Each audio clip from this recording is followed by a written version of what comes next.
Magandang araw po sa inyo, Kuya Bari. Itago niyo na lang po ako sa pangalang Anisita.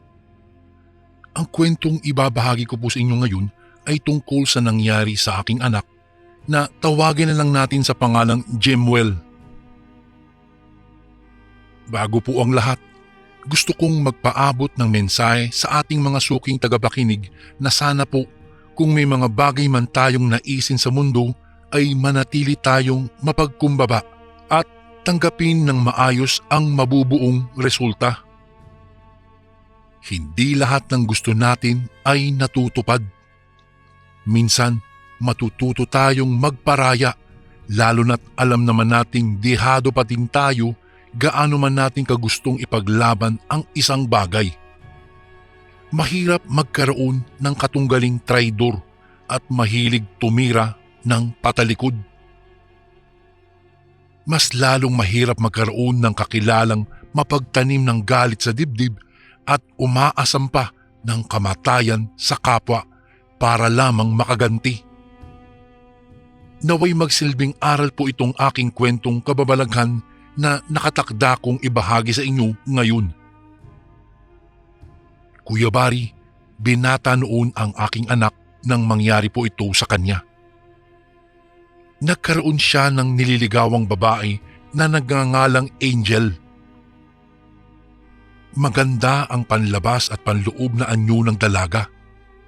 Nagmula sa maayos at respetadong pamilya kaya marahil ay nagustuhan siya ng aking anak. Ayos lang naman po iyon sa aking Kuya Bari, lalo pa at hindi naman nagiging pabaya sa kanyang pag-aaral si Jemwell. Kumbaga, isa si Angel sa naging inspirasyon niya para mag-aral ng mabuti. Hindi siya gumagaya sa ibang kabataang kapag nagkakaroon ng hinahangaan ay napapariwa at natututong pumasok sa mga ipinagbabawal na bisyo. Dahil nga sa taglay na ganda ng dalaga ay maraming nahuhumaling rito at maraming nanliligaw. Isa na roon si Jason na isa rin sa masusugid na manliligaw ng dalaga at mahigpit na karibal ng aking anak. Parehong nagkakasabay na bumisita ang dalawang binata sa tahanan ni na Angel. Hindi naman po sa nagmamayabang, ngunit maipagmamalaki ko ang aking anak. Nanatili siyang mapagkumbaba at magalang kay Angel sa lahat ng oras. Iyon ang dahilan kung bakit madalas siyang mas hinaharap ng dalaga kaysa kay Jason na ayon sa dalaga ay may pagkapresko na mayabang pa. Ganun pa man, nagkakaroon pa man din naman ng pagkakataong nakakausap ni Angel ng minsanan si Jason nang sila lamang dalawa. Inirerespeto din ni Jemwell ang pribadong oras ni Jason dahil pareho pa lang naman silang nanliligaw at hindi pa naman sinasagot ng dalaga. Isang araw, nagkausap ang dalawang binata nang magkasalubong sila sa kalsada. Kalalabas lang ni Jason sa bahay ni na Angel, samantalang si Jemwell naman ang pupunta upang dumalaw at mag-alay na din ng kanyang harana para sa dalaga. Pare, sandali nga. Alam mo kung ako sa'yo, huwag ka nang umasa pa kay Angel. Hindi kanya gusto o magugustuhan man lang. May panunuyang wika ni Jason noon kay Jemwell. Matapos yun ay pinagmasdan pa siya mula ulo hanggang paa na tila ba minamata niya si Jemwell na may simpleng suot ngunit presentable naman. Si Jason kasi ng mga oras na iyon, Kuya Bari, ay animoy pupunta sa isang pagtitipon. Umaalingasaw sa pabango at matigas pa sa sinimentong sahig ang buhok dahil sa pumada. Ngunit hindi naman siya pinansin ng aking anak, Kuya Bari. Bagkus ay nginitaan pa nga daw niya ito. Ay, Jason, hindi tayo ang makakapagdesisyon yan, pare. Titigil lang ako sa panliligaw kung si Angel mismo ang magsasabi sa aking tumigil ako. Nakangiting tugon pa noon ni Jemwell kay Jason. Wala namang problema sa kanya kung hindi siya sagutin ng dalaga. Basta't gagawin niya ang lahat para maahinudnud ito at titigil lamang siya sa panunuyo kapag nagdeklara na ang dalaga na hindi talaga siya nito gusto. At dahil sa sinabing iyon ni Jemuel kay Jason ay nakitaan daw nito ng pagkainis ang mukha ng lalaki. Bago pa raw magkaroon ng tensyon sa pagitan nila ng lalaki ay nagpa siya ng maglakad papalayo ang aking anak. Simula raw kasi nang magkakilala ang dalawa at napag-alaman ng lalaki na nanliligaw rin si Jemuel kay Angel ay madalas na siyang pinag-iinitan nitong si Jason. Ngunit hindi naman iyon pinapansin ng aking anak dahil para sa kanya, si Angel lang ang makakapagdesisyon tungkol sa kung sino man ang mapupusuan niya. Habang tumatagal naman noon, ang panliligaw ng aking anak kay Angel ay mas lalo lang siyang pinag-iinitan nitong si Jason. Palagi siyang sinisiraan sa dalaga na kinukwento naman kaagad ni Angel sa kanya. Hanggang sa isang araw noon, nagkasalubong sa daanan sina Jemuel at Jason. Dahil medyo may tama si Jason ng alak, ay binunggo niya si Jemuel. Wala lang naman iyon sa aking anak. Ngunit nang akwang maglalakad na palayo kay Jason si Jemuel, ay kinalabit pa siya ng lalaki. Susuray-suray na minura niya si Jason, saka nanlisik ang mga matang dinuro. Ha! Akala mo kung sino ka ha? Magkasitala ba kayo? Ha? Ang yabang mo! Umiling si Jemuel. Pare, relax lang. Saka na tayo mag-usap pare kapag ka nahimasmasan ka na. Hindi kita papatulan pare dahil may tama ka ng alak. Wika ni Jemuel. Hindi naman nagustuhan ni Jason ang sinabi ni Jemuel kaya sininghalan niya ito. Puh! Ang bastos mo ha! Sigaw nito kay Jemuel at saka sinuntok ang aking anak. Mabuti na lamang at nakailag noon si Jemuel kaya nawala ng balanse si Jason dahilan para dumire-diretso siya sa lupa. Napamura pa raw ang lalaki kaya nagpasya na lang na umalis doon ang aking anak. Ayaw niya kasi ng gulo at ayaw niyang patulan ang lalaki lalo dahil kapag pinatulan niya ito ay baka magsumbong pa ito sa inay niyang konsentidor sa ugali ng anak. Kilala pa namang basagulera din kagaya ni Jason ang kanyang ina. Ang totoo nga niyan Kuya Bari, marami na ang umiiwas sa ginang dahil masyado itong iskandalosa at mahirap pakisamahan. Siya lamang ang palaging tama at kailangang pakinggan. Umuwi naman noon ang aking anak at sinabi sa akin ang buong pangyayari.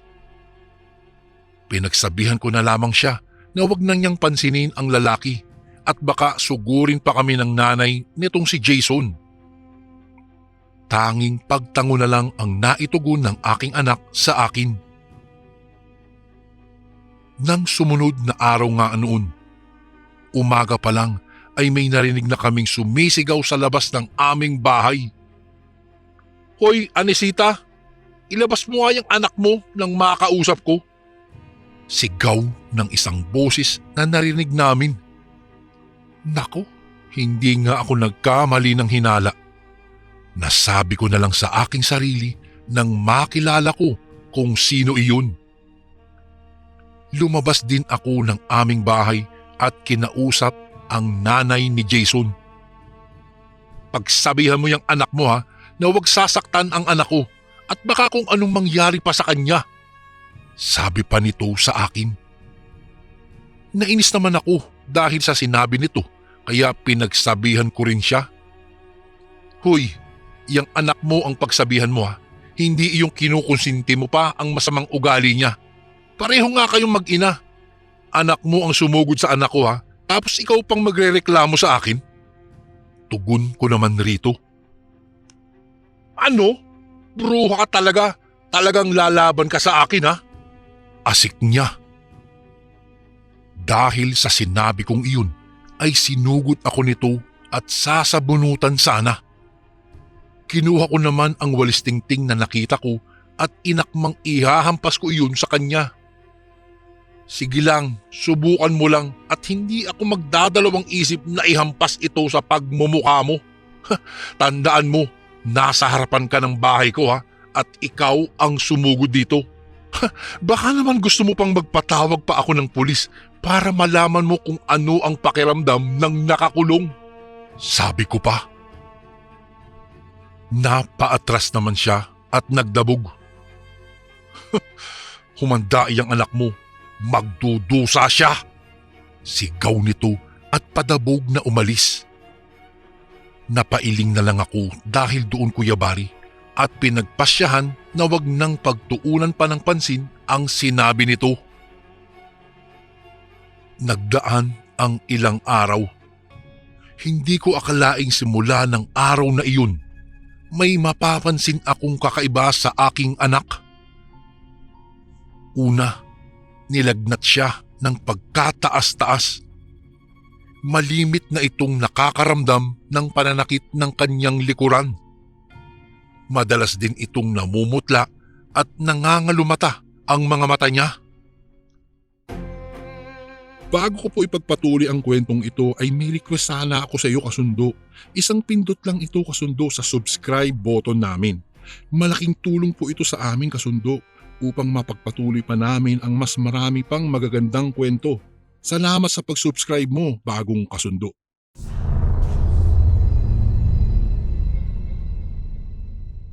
May mga panahong kapag natutulog siya ay basta-basta na lang siyang babalikwas ng bangon dahil sa takot, saka ikukwento ang mga napanaginipan niya. Nakahihindik na mga tagpo na maski ako ay hindi maiwasang mag-alala. Ang sabi niya, napapanaginipan daw niya ang nanay ni Jason. May hawak na manika na may nakadikit na litrato niya saka tinutusok ng karayom. Nabaghan naman ako sa kanyang sinabi, ngunit hindi naman ako nagpahalata. Para sa akin, panaginip lang ito at walang ibig sabihin. Lumipas ang mga araw at mas lalong lumala ang kanyang kalagayan. Naratay si Jimuel sa kama at malaki ang inihulog ng kanyang katawan. Bilang ina, labis akong nag-alala sa aking anak. Hindi ko kayang isipin na may isang pambihirang bagay ang nangyayari sa aking anak na kagagawan lang din naman ng tao. Anak, ayos lang ba ang pakiramdam mo? Masakit pa rin ba ang likod mo? Nag-aalalang tanong ko sa kanya isang hapon nang matsyempohan ko siyang gising pero nakahiga sa kanyang kama. Hindi ko maiwasang mag-alala sa kanyang naging sitwasyon. Napabangon siya noon at kitang-kita ko na tila may iniinda siyang sakit. Anak, anong problema? Tanong ko pa ulit sa kanya. Napatingin lang siya sa akin kung kaya nakaramdam ako ng awa sa kanya. Akmang magsasalita pa sana ako, ngunit naunahan niya ako. Nay, masakit po ang likod ko. Ramdam ko pong tila may parang bumubukol sa aking likuran. Sabi nito. Dahil doon, nakaramdam ako ng kaba at pagkabahala. Pinagsabihan ko siyang titignan ko ang likuran niya upang alamin kung may bukol nga ba o wala at kung ano ang dahilan bakit sumasakit iyon. Hindi ko maiwasan ang mapasigaw noon nang makita ko ang likuran ng aking anak. Ay sus Mariosep! Ano nangyari sa iyo? Bakit ka may mga ganito? Tanong ko pa sa kanya. Napailing naman siya dahil hindi raw niya alam kung bakit niya nararanasan iyon. Basta na lang siyang nagkaroon ng hindi niya alam ang dahilan.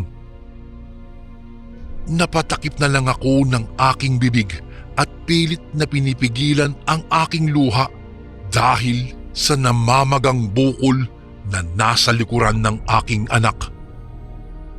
Sa kadahilanang namumula ito at tila may mga nana sa loob, nakakaramdam ng sakit si Jemuel. Anak, dadalhin kita sa albularyo at sigurado akong may kakaibang nangyayari sa iyo, sabi ko sa kanya. May pakiramdam akong hindi lang ito basta normal na karamdaman, Kuya Bari, lalo na't inaatake siya ng matinding pananakit tuwing araw ng Martes at Biyernes. Nang araw ring iyon, dinala ko sa pinakamalapit na albularyo ang anak kong si Jemuel.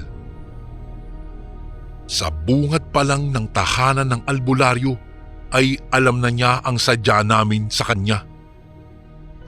Kaagad namang inasikaso ng albularyo ang aking anak. Tinawas niya ito nang makita niya ang namamaga nitong likuran. Nagpakuha siya ng kandila at langganang may lamang tubig at asin. Hindi ko maintindihan ang ginagawa niya at iniuusal na ritual, ngunit nagtitiwala ako para iyon sa ikagagaling lang ng aking anak. May ginawa rin siyang panggagamot na sinamahan pa niya ng mga orasyon. Mga ritual na may banyagang mga lingwahe. Napapadaing naman ang aking anak noon dahil mas sumasakit daw ang mga bukol sa likuran niya. Tila hinahampas ng kung ano. Hindi ko tuloy maiwasang maawa kay Jemuel, Kuya Bari. Mabait po ang aking anak kaya alam kong wala sa katarungan ang gumawa ng kasamaan sa kanya. Matyaga kong hinintay sa salas ang aking anak. Tiwala akong may resulta na mamaya paglabas ni Jemuel sa silid pagamutan ng albularyo. Makalipas ang humigit kumulang 1.5 oras noon ay natapos na sa ginagawa ang matandang manggagamot. Sinabi nito na may isang taong matindi ang galit at inggit sa aking anak. Hindi niya ito kayang lapitan dahil daw sa akin, kaya kinulam na lamang niya ang aking anak. Hindi na ako nagtaka pa at kilala ko ang taong iyon. Wala namang kaming ibang nakakaaway maliban sa kanila. Nalungkot ako dahil hindi na Jason kayang makipaglaban ng patas. Kung sana wala ng traiduran dahil maayos naman kaming napapakiusapan kung makikipag-usap lang naman talaga sila sa amin. Hindi ko talaga gusto ang lahat na pangit na katangian ng isang tao na nasa kanila.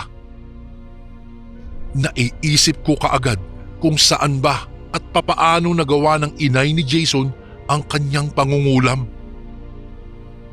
Ayon sa albularyo, mayroon naman daw tinatawag na palipad hangin o iyong ibabalik ang kulam sa nagbigay. Labanan natin ng barang ang kulam niya, sabi ng albularyo. Napatitig ang albularyo sa akin. Iha, hindi naman ako mambabarang. Isa lang akong hamak na albularyo.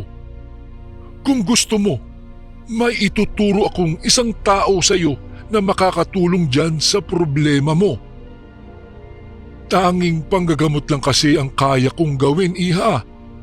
Isa pa, kailangan mong isipin ng maraming beses kung sigurado ka na ba sa babalakin mo. Ang pambabarang ay hindi isang laro at pwedeng mamatay pareho ang gumawa ng karamdaman maging ang ginawan. Naintindihan mo ba? Sana'y maging maayos na sa inyo ang lahat. Mahabang paliwanag niya at tumangulang ako sa kanya bilang tugon. Binigyan niya rin kami ng gamot para sa likuran ni Jemuel. Dahil desidido na ako na kailangan kong gawin, hinanap ko ang pangalan ng taong sinabi ng albularyo na marunong sa pambabarang. Natagpuan ko siya sa isang liblib na lugar at hindi na ako nag-aksaya pa ng panahon. Ako po'y nagpakilala saka sinabi ang aking sadya.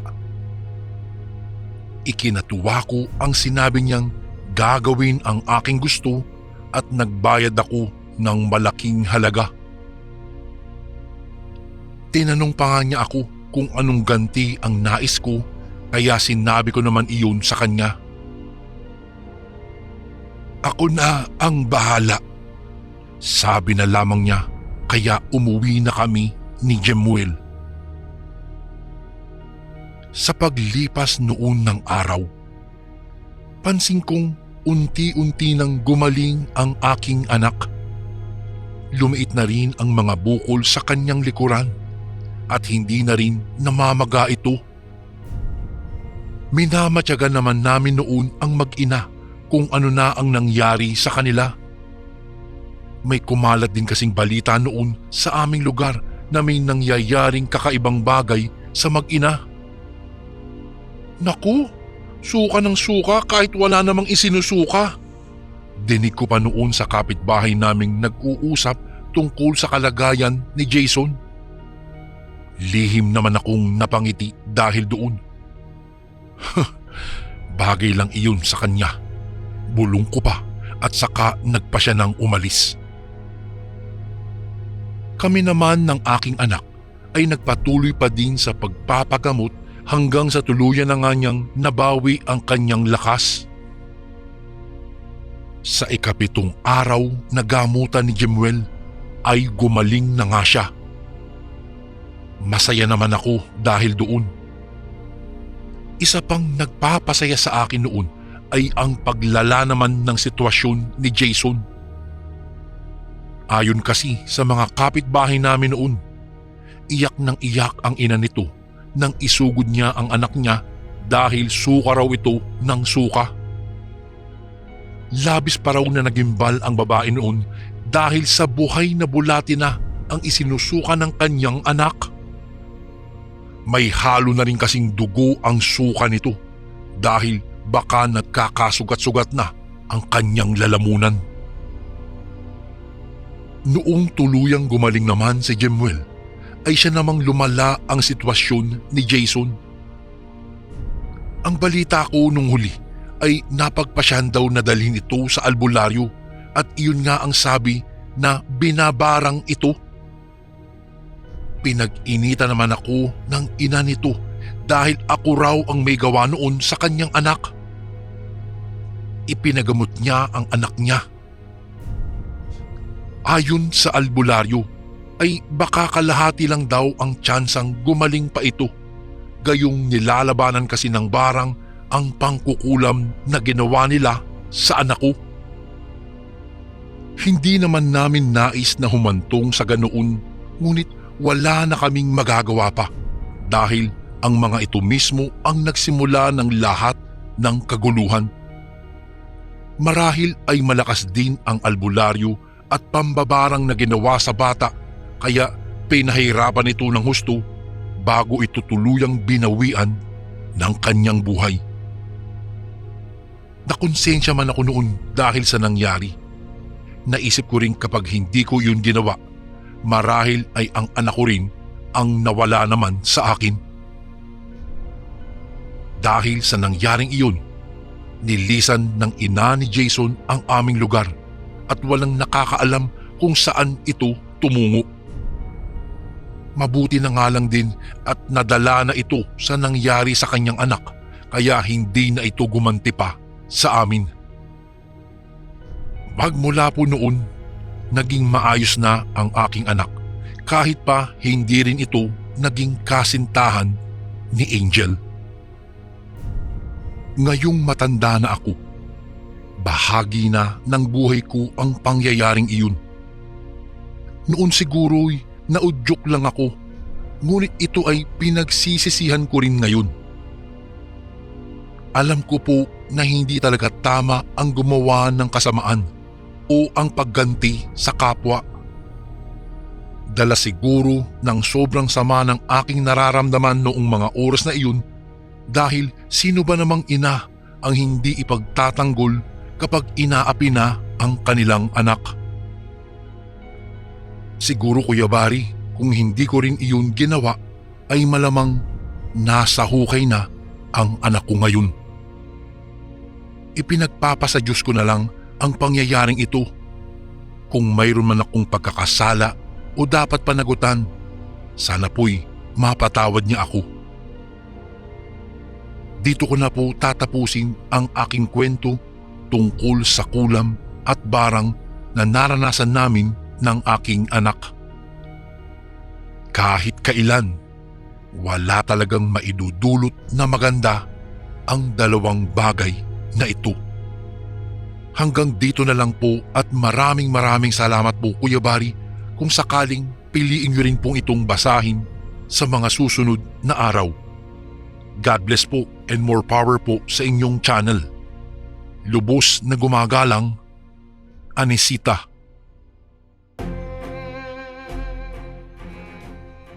And again, maraming salamat po mga kasundo. Don't forget to subscribe and i-click nyo lang po yung bell na button para updated po kayo sa mga upcoming videos namin na paparating. Maraming salamat po ulit. God bless and ingat po lagi dyan. Ito po si Kuya Bari at ako ang Sundo.